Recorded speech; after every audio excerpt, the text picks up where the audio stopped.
అమెరికాలోని శాంటా క్లారాలో పోలీసుల కాల్పుల్లో మృతి చెందిన మహబూబ్ నగర్కు చెందిన యువకుడు మొహమ్మద్ నిజాముద్దీన్ తాను తీవ్ర జాతి విద్వేషానికి వివక్షకు బలవుతున్నానంటూ మరణానికి ముందు సోషల్ మీడియాలో చేసిన పోస్ట్ సంచలనం సృష్టిస్తోంది.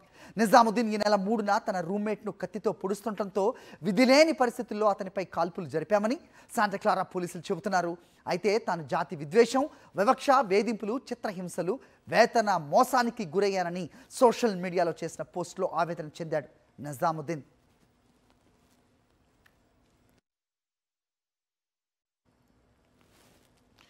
తాను అన్ని రకాల అన్యాయాలకు వ్యతిరేకంగా గళం విప్పానని నిర్ణయించుకున్నానని అతను పేర్కొన్నాడు. విప్పాలని నిర్ణయించుకున్నానని.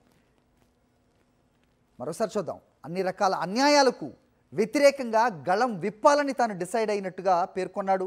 కార్పొరేట్ నియంతల అణచివేత ధోరణి నశించాలని, తనకు జరిగిన అన్యాయంలో భాగస్వాములైన ప్రతి ఒక్కరిని తీవ్రంగా శిక్షించాలని డిమాండ్ చేశారు.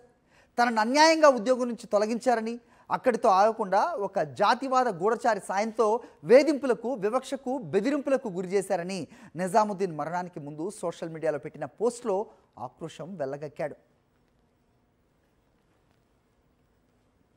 నిజాముద్దీన్ మృతి తర్వాత ఆయన చేసిన పోస్ట్ వెలుగులోకి రావటం, అందులో పేర్కొన్నట్టుగా నిజాముద్దీన్ మృతికి జాతి విద్వేషం, వివక్ష, ఇతరత్ర కారణాలే దారి తీశాయా అన్న చర్చ జరుగుతోంది.